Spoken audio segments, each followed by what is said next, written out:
नमस्ते। मैं हूं सुरेश कुमार एकलवे और आप देख रहे हैं बात सच है। नेपाल में 2008 में 239 साल पुरानी राजशाही व्यवस्था को खत्म कर लोकतंत्र आया था। नेपाल का लोकतंत्र अभी 14 साल का हुआ है और इस दौरान 10 सरकारें बदल चुकी है। इन 14 सालों में नेपाल के नेता सत्ता के लिए जोड़ तोड़ करने में बहुत जल्दी माहिर हो गए हैं। किसी को स्पष्ट बहुमत न मिलने के कारण भारतीय लोकतंत्र में भी यह स्थिति 90 के दशक में थी।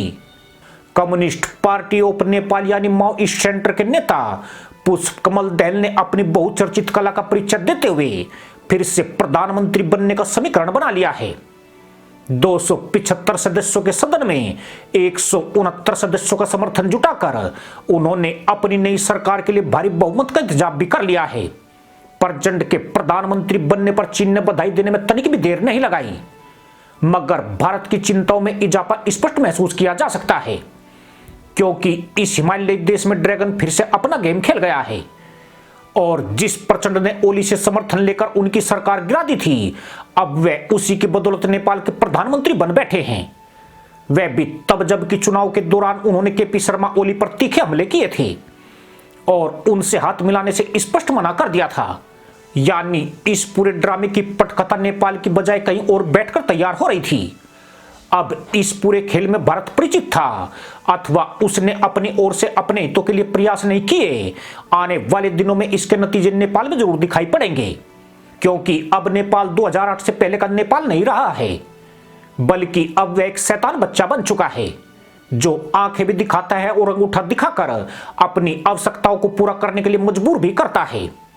खासकर भारत और चीन की प्रतिद्वंद्विता के बीच वह भी पाकिस्तान, बांग्लादेश, मालदीव, म्यांमार, अफगानिस्तान और श्रीलंका की तरह किसी न किसी से अपने हित साधने की पॉलिसी अपना चुका है। इन तमाम छोटे और गरीब देशों के लिए भारत और चीन सोने का अंडा देने वाली मुर्गी बन गए हैं। इसके चलते उन्हें अब पश्चिमी और यूरोपीय देशों का मुंह नहीं ताकना पड़ रहा है। यही कारण है कि दक्षिण एशिया में पश्चिमी शक्तियों का प्रभाव कमजोर पड़ा है और भारत और चीन यहां एक बड़ा केंद्र बन गए हैं। अफगानिस्तान से लेकर श्रीलंका, पाकिस्तान और म्यांमार अभी राजनीतिक अस्थिरता के मुहाने पर खड़े हैं।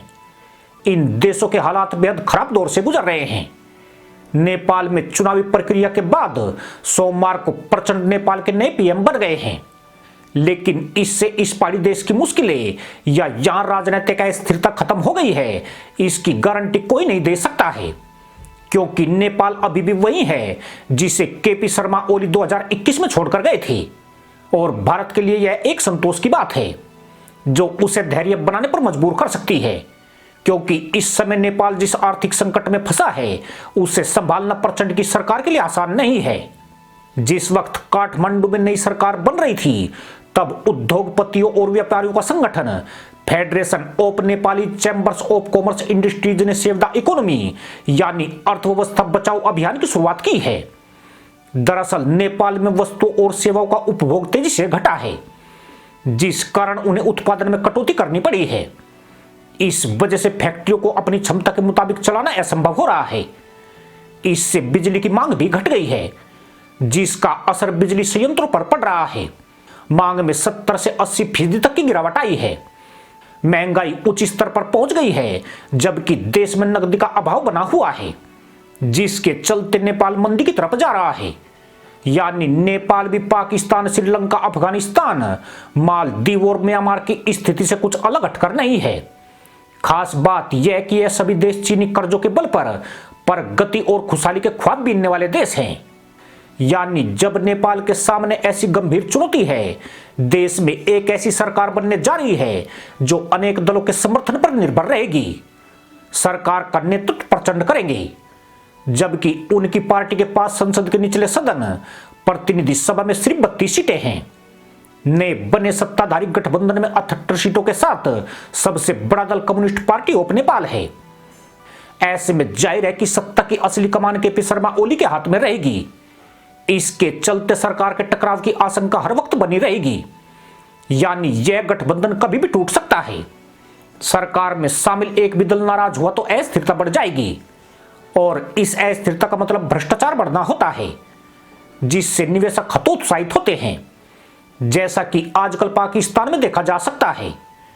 अगर नेपाल उस दौर में लौटा तो वह श्रीलंका बंद चीन के हाथ में खेलेगा या फिर भारत को अपने खजाने का मुंह खोलना पड़ जाएगा।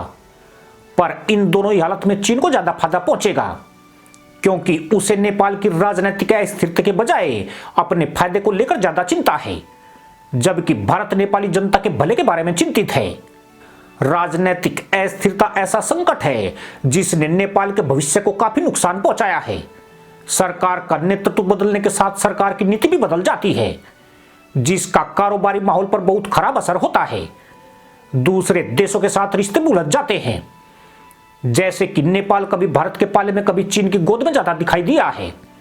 यही नहीं, सरकार बदलने के साथ ही नौकरशाही में भी बड़े बदलाव आते हैं, जिसका असर परियोजनाओं पर जाकर पड़ता है, क्योंकि राजनेताओं की यह प्रवृत्ति होती है कि वे अपने इशारे पर नाचने वाले अधिकारियों को नियुक्त करते हैं। यहां यह भी ध्यान देने वाली बात है कि पुष्पकमल दहल प्रचंड की सरकार चीन के समर्थक कहे जाने वाले केपी शर्मा ओली के समर्थन से बनी है। फरवरी 2018 और जुलाई 2021 के बीच जब ओली नेपाल के पीएम थे, तब भारत और नेपाल के बीच संबंध तनाव में आ गए थे। अब ओली की पार्टी के पास 78 सीटें हैं, जबकि प्रचंड की पार्टी के पास 32 सीटें हैं। नवंबर महीने में हुए आम चुनाव में प्रचंड ने नेपाली कांग्रेस का हाथ पकड़ा था और नेपाली कांग्रेस चुनाव में 89 सीटें जीतकर सबसे बड़ी पार्टी बनकर उभरी है। तब माना जा रहा था कि नेपाली कांग्रेस के शेर बहादुर देउबा प्रधानमंत्री बनेंगे, मगर प्रचंड पुराने कम्युनिस्ट रहे हैं और चीन वाली धूर्तता और मक्कारी उनकी आदतों का हिस्सा है, इसलिए उन्होंने ऐन मौके पर पाला बदल लिया। खास बात यह कि जून 2021 में प्रचंड के समर्थन से ही देउबा नेपाल के प्रधानमंत्री बने थे। अब एक बार फिर प्रचंड पाला बदलकर ओली के खेमे में चले गए हैं। प्रचंड को प्रतिनिधि सभा में 138 सीटों की जरूरत है, लेकिन ओली और प्रचंड की सीटें जोड़ दे तो तब भी बहुमत का आंकड़ा पूरा नहीं होता है। ऐसे में प्रचंड कितने दिनों तक प्रधानमंत्री रहेंगे, यह उन छोटी पार्टियों पर निर्भर करेगा जिन्होंने अभी समर्थन देने की घोषणा की है। फिलहाल 2.5 साल के लिए प्रचंड प्रधानमंत्री रहेंगे और 2.5 साल ओली पीएम बनेंगे। यही नहीं, ओली राष्ट्रपति और स्पीकर के पद पर अपना दावा ठोकेंगे। इसका साफ मतलब यही है कि प्रचंड भले ही अभी प्रधानमंत्री बन गए हैं, लेकिन वे स्थिर सरकार देने में शायद ही सफल हो पाए। खास बात यह है कि इसमें सबसे बड़ी जीत केपी शर्मा ओली की हुई है। कहां वे विपक्ष में रहने वाले थे और अचानक सत्ता के केंद्र में आ गए हैं। ओली अपना राष्ट्रपति बनाएंगे, वे अपना स्पीकर बनाएंगे और बाकी जो राजनीतिक नियुक्तियां होंगी उन पर भी उनकी ही चलेगी। यानी जिस ओली की डोली की विदाई के बड़े बड़े दावे किए जा रहे थे, किसी ने उसे पुश करके उसमें प्राण फूंक दिए हैं। पर नेपाल सुरक्षित है, यह कहना अभी बहुत ही जल्द बाजी होगी। इसी के साथ अनुमति दोस्तों, जय जवान जय किसान जय हिंद, वंदे मातरम।